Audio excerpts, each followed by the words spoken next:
भारत के पूर्व प्रधानमंत्री लेट पीवी नरसिम्हा राव जिन्होंने देश के इकोनॉमी को बूस्ट किया था, साथ में वो न्यूक्लियर प्रोग्राम में एक्टिव भी थे और इसी देश की सेवा के लिए बीजेपी ने इनको इसी साल भारत रत्न भी दिया था, जबकि वो नेता थे कांग्रेस के। और कांग्रेस ने अपने टेन्योर में कभी भी भारत रत्न नहीं दिया पीवी नरसिम्हा राव जी को। और भारत रत्न तो बहुत दूर की बात है, उनके साथ ढंग से पेश भी नहीं आया गया, जब वो जिंदा थे तब भी और जब उनका देहांत हो गया तब भी। यहाँ तक कि उनका जो अंतिम संस्कार था वो भी ढंग से नहीं किया गया था और जिस तरीके से उनकी डिसरेस्पेक्ट की गई थी, अगर वो डिटेल्स आप जान जाओगे तो आपको पैर के तले से जमीन खिसक जाएगी। अभी रिसेंट में मनमोहन सिंह जी का देहांत हुआ था और उनका जो अंतिम संस्कार था वो जिस तरीके से होना चाहिए वो हुआ था और होना भी चाहिए, क्योंकि उन्होंने हमारे देश के इकोनॉमिक रिफॉर्म्स में बहुत अहम भूमिका निभाई थी। लेकिन जब बात आती है पीवी नरसिम्हा राव जी की, तो उन्होंने भी अहम भूमिका निभाई थी, लेकिन उनके साथ ये भेदभाव क्यों हुआ था, चलिए इसी चीज को हम लोग जानने की कोशिश करते हैं। पीवी नरसिम्हा राव जी का जन्म 28 जून 1921 को करीमनगर में हुआ था। वो कांग्रेस पार्टी में एक फ्रीडम फाइटर के रूप में शामिल हुए थे और 1957 से लेकर 1977 तक आंध्र प्रदेश विधानसभा में वो शामिल रहे और इंदिरा गांधी का साथ उन्होंने 1969 के कांग्रेस पार्टी के विभाजन के समय में दिया था। और इसके बाद 1991 में राजीव गांधी की हत्या के बाद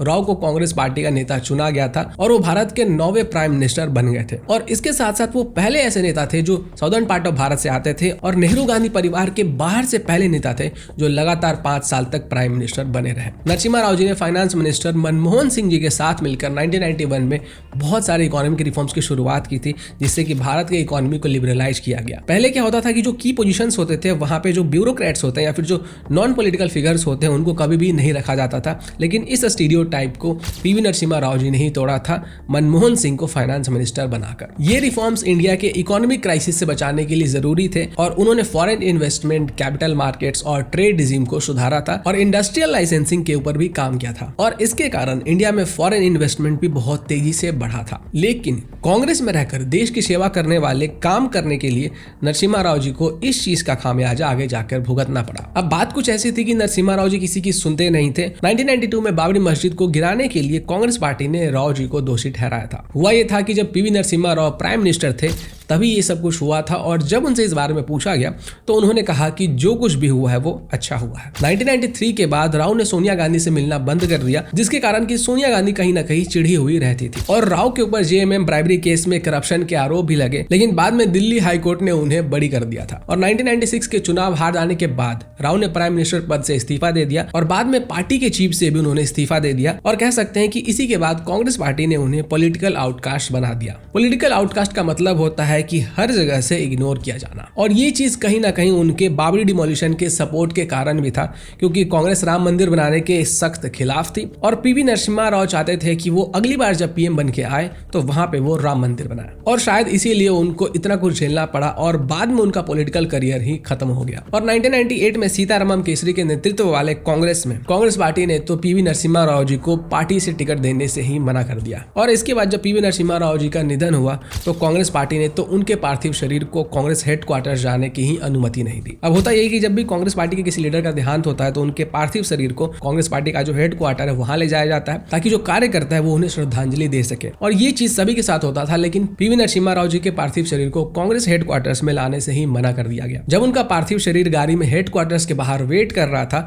तब मेन गेट को खोला ही नहीं गया और कई मिनट तक इंतजार करने के बाद भी जब गेट नहीं खोला तो ये जो उनका पार्थिव शरीर था उसको एयरपोर्ट ले जाया गया, जहां से कि उनको हैदराबाद ले जाया गया और इनका अंतिम संस्कार दिल्ली में ना होके हैदराबाद में किया गया। लेकिन उनके अंतिम संस्कार में सोनिया गांधी पहुंची भी नहीं थी, जबकि दूसरी तरफ लाल कृष्ण आडवाणी जो कि बीजेपी के थे वो बीजेपी के होते हुए भी वहां पे मौजूद थे। इसके साथ साथ कांग्रेस की सरकार ने भी दिल्ली में उनके लिए कोई भी स्मारक नहीं बनाया। विनय सीतापति की किताब half lion how PV Narasimha Rao transformed India, इसमें बताया गया है कि टीवी चैनल्स ने राव के आधे जले हुए शरीर के विजुअल्स दिखाए थे जिसमें कि उनका सर अभी भी दिख रहा था और इसी किताब में यह भी लिखा गया है कि जब उनका पार्थिव शरीर पंच तत्व में विलीन हो रहा था तो उस समय पे जो लावारिस कुत्ते थे वो उनके अंतिम संस्कार के ऊपर हमले कर रहे थे। राव के एक परिवार के सदस्य ने एक वीडियो इंटरव्यू में बताया था कि टीवी चैनल्स ने आधे जलने वाले शरीर के विजुअल्स दिखाए जिसमें कि उनका आधा सर अभी भी दिखाई पड़ रहा था।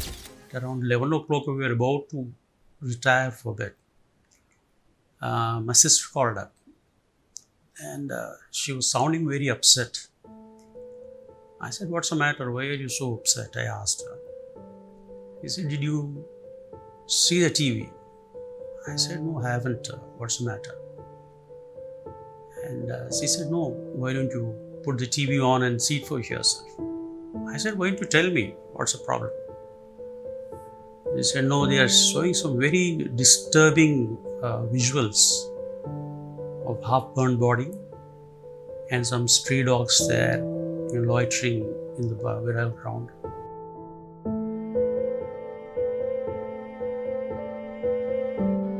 पीवी नरसिम्हा राव ऐसे नेता थे जिनकी तारीफ तो अटल बिहारी वाजपेयी जी भी करते रहते थे। उस समय के प्रधानमंत्री नरसिंह राव जी ने भारत का पक्ष रखने के लिए मुझे विरोधी दल के नेता के नाते जेनेवा भेजा था और पाकिस्तानी उसे देखकर चमत्कृत रह गए। उन्होंने कहा कि ये कहां से आए, क्योंकि उनके यहाँ विरोधी दल का नेता ऐसे राष्ट्रीय कार्य में भी सहयोग देने के लिए तैयार नहीं होता, वो हर जगह अपने सरकार को गिराने के काम में लगा रहता है। ये हमारी परंपरा नहीं है, ये हमारी प्रकृति नहीं है और मैं चाहता हूं ये परंपरा बनी रहे, ये प्रकृति बनी रहे। सत्ता का खेल तो चलेगा, सरकारें आएंगी जाएंगी, पार्टियां बनेगी बिगड़ेंगी, मगर ये देश रहना चाहिए, इस देश का लोकतंत्र अमर रहना चाहिए।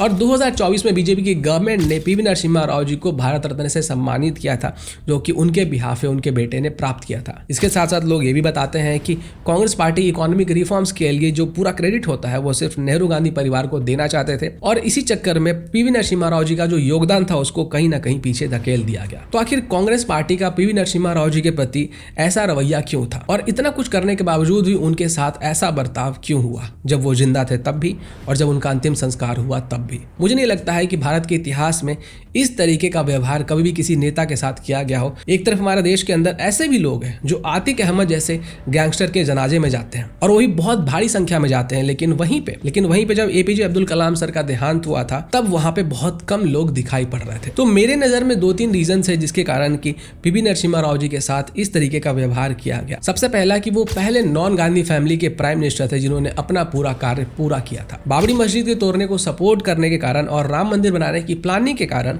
उनके साथ ये सब कुछ हुआ। तीसरा, नरसिम्हा राव जी की जो सोच थी और जो कांग्रेस पार्टी का टिपिकल सोच था वो कहीं ना कहीं कॉन्फ्लिक्ट पैदा कर रहा था और जो पीवी नरसिम्हा राव थे वो किसी की सुनते नहीं थे, उन्हें जो सही लगता था वो वही करते थे। चौथा पॉइंट, नरसिम्हा राव जी ने गांधी फैमिली का जो कांग्रेस पार्टी में दबदबा था उसको कहीं ना कहीं वो कम कर रहे थे और गांधी फैमिली को लग रहा था कि इस चीज के कारण जो पार्टी के अंदर उनकी पावर है वो उनके हाथ से निकल जाएगी। तो ये सब कुछ बताते हैं कि किस तरीके से कांग्रेस पार्टी ने पीवी नरसिम्हा राव जी के साथ व्यवहार किया था। बाकी मैं आप लोगों से जानना चाहूंगा कि आप लोग इसके ऊपर क्या सोचते हैं, कमेंट करके जरूर बताएं। नमस्कार।